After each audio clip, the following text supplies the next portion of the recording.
बच्चों, Arun science corner में आपका स्वागत है। पहले की ही तरह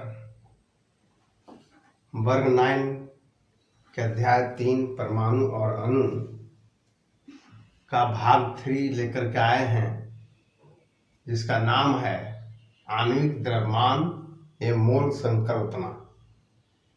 बहुत ही महत्वपूर्ण ये भाग है।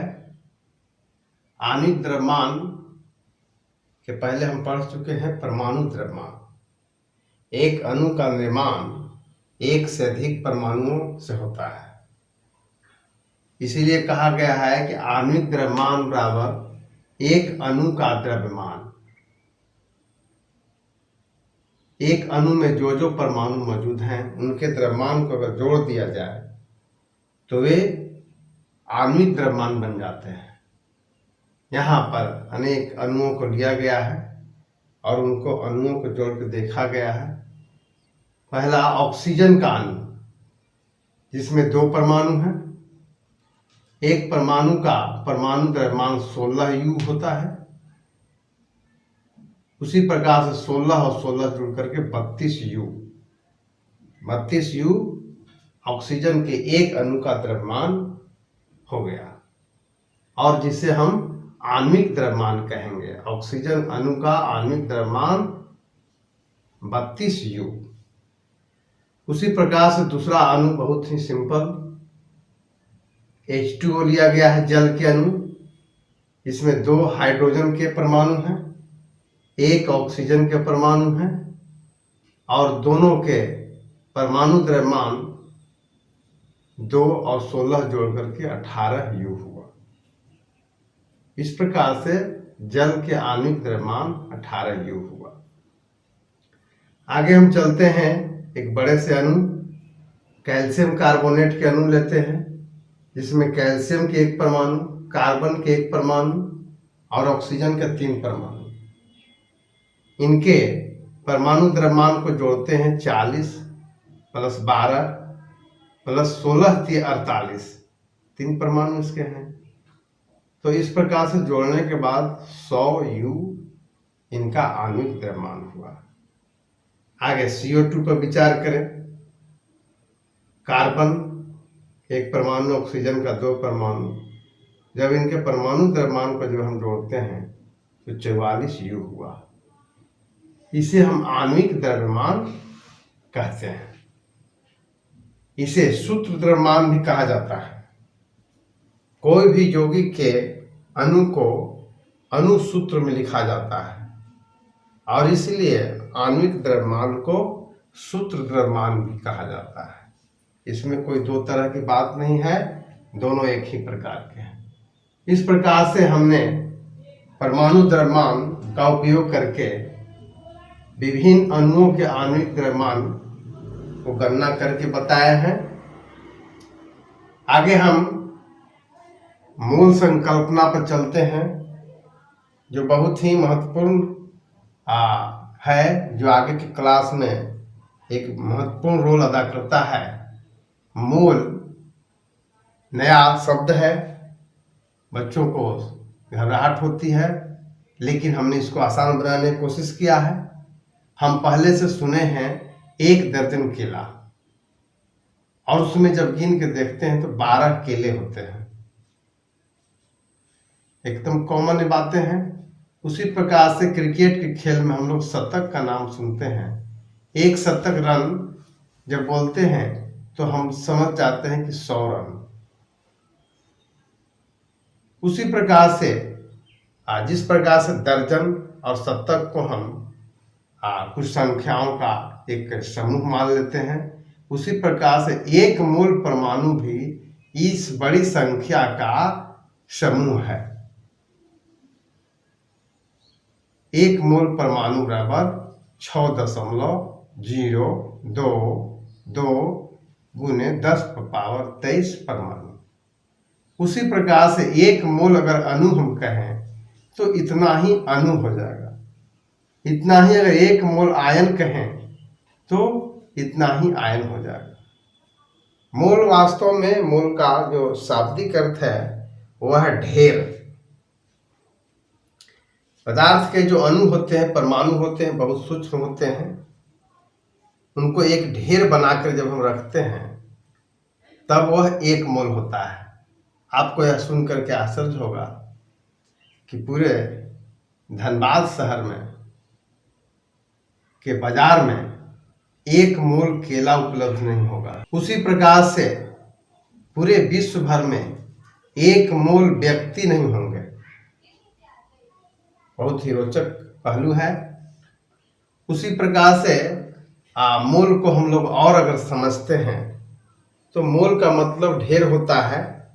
किसान लोग अपने खेत में फसल को जब तैयार करते हैं तो उसे पूरी तरह से जब उसको निकाल लेते हैं, उस दाने को, गेहूं के दाने को, धान के दाने को, दलहन के दाने को, तो वो ढेर बना करके रखते हैं बीच में, फिर उसका वजन करते हैं। तो मोल का मतलब ढेर होता है। और थोड़ा सा ही चुटकी भर में हम यह देखते हैं कि बहुत संख्या हो जाता है परमाणु और अणु का। आपको यह आश्चर्य होगा कि 1 ग्राम हाइड्रोजन में ही इतने हाइड्रोजन के परमाणु हो जाते हैं। उसी प्रकार से 18 ग्राम जल में ही इतना जल के अणु मौजूद होते हैं। इस प्रकार से हम एक मोल को हम जिस प्रकार से 12 और 100, दर्जन को 12 और शतक को 100 के रूप में समझते हैं, उसी प्रकार से 1 मोल का मतलब हम ये संख्या समझते हैं। ये संख्या को एवोगाद्रो संख्या कहा जाता है। एवोगाद्रो नामक वैज्ञानिक ने इसको पहले बताया था, देखा था, समझा था, इसलिए उनके सम्मान में एवोगाद्रो संख्या इसको कहा जाता है। आगे हम चले मोल को और स्पष्ट करने के लिए। वही संख्या है 6.022 × 10⁻23 ऑक्सीजन परमाणु बराबर 16 ग्राम ऑक्सीजन परमाणु, यानी इसका द्रव्यमान 16 ग्राम हो जाता है। और अब इसको हम 1 मोल ऑक्सीजन परमाणु कहेंगे। यानी मोल को हम 2 रूपों में व्यक्त कर सकते हैं, या तो संख्या के रूप में या द्रव्यमान के रूप में।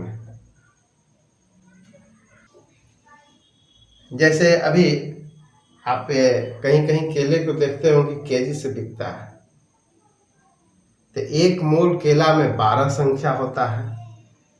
और जब इसका वजन लिया जाए तो ये 1.25 केजी भी हो सकता है, 1.5 केजी भी हो सकता है।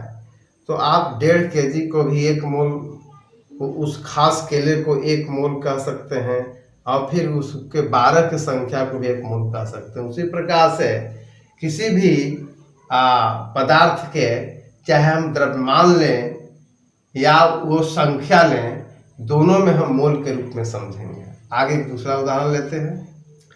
इतना अभी अणु लिए हैं, ऑक्सीजन के अणु। अब देखिए, एक अणु में चूंकि 2 परमाणु होते हैं, इसलिए इसका वजन जो है दुगने हो गए, 16 से दुगना 32 ग्राम ऑक्सीजन अणु। अब इनको हम 1 मोल ऑक्सीजन अणु कहेंगे। लेकिन 2 मोल ऑक्सीजन परमाणु कहेंगे। 2 मोल ऑक्सीजन परमाणु होते हैं। तो ये बड़ा ही रोचक है, समझने का चीज है। बच्चों में अक्सर कंफ्यूजन होता है, वो अणु और परमाणु के बीच में पढ़ करके उनके जो सम होते हैं, प्रश्न होते हैं, गलत भी अक्सर हो जाते हैं। तो आपको यही समझना है, जब अणु लेंगे तो वे परमाणुओं की संख्या ज़्यादा हो जाएगा। 2 परमाणु हो जाते हैं एक अणु में, इसलिए इनके वजन भी दुगने हो गए। और इसीलिए 1 मोल तो अणु हुआ, लेकिन 2 मोल परमाणु हो गया, क्योंकि एक अणु में 2 परमाणु ऑक्सीजन के होते हैं। आगे हम इसको एक फार्मूला के रूप में दिए हैं कि किसी दिए गए पदार्थ में कितना मोल है। जाहिर है, जब दिया गया पदार्थ है तो उसके वजन होंगे। तो हम उस पदार्थ के ग्राम में द्रव्यमान इसे सूत्र में बैठाएंगे, ऊपर लिखेंगे और नीचे 1 मोल पदार्थ का ग्राम में द्रव्यमान लिखेंगे, जिसको मोलर द्रव्यमान भी कहते हैं। याद रखें, 1 मोल पदार्थ के, किसी खास पदार्थ के द्रव्यमान को मोलर द्रव्यमान भी कहते हैं। मोल से मोलर बना है। तो ऊपर लिखेंगे पदार्थ के, दिए गए पदार्थ के ग्राम में द्रव्यमान, और नीचे लिखेंगे 1 मोल पदार्थ का द्रव्यमान। तो जब हम ऐसा फार्मूला बैठाएंगे तो कितना मोल है यह निकल जाएगा। इसको हम अणुओं की संख्या के रूप में भी निकाल सकते हैं। दिए गए पदार्थ के अणुओं की संख्या अगर हमें पता है, और ये योगात्मक संख्या तो पहले से ही पता है, अगर ऐसा भी अगर उपलब्ध होगा दिए गए पदार्थ के अणुओं की संख्या, तो भी उनके मोल की संख्या निकल जाएगा, क्योंकि प्रत्येक 6.022 गुने 10⁻23 जब अणु हो जाएंगे तो 1 मोल अणु हो जाएंगे। इतना जब अगर परमाणु हो जाएंगे तो 1 मोल परमाणु हो जाएंगे। एक उदाहरण से हमने इसको स्पष्ट किया है।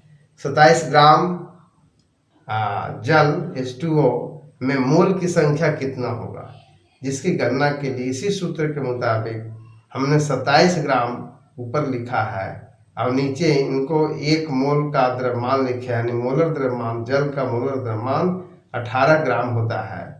तो इस प्रकार से जब गणना करते हैं तो 1.5 मोल H2O का हो गया।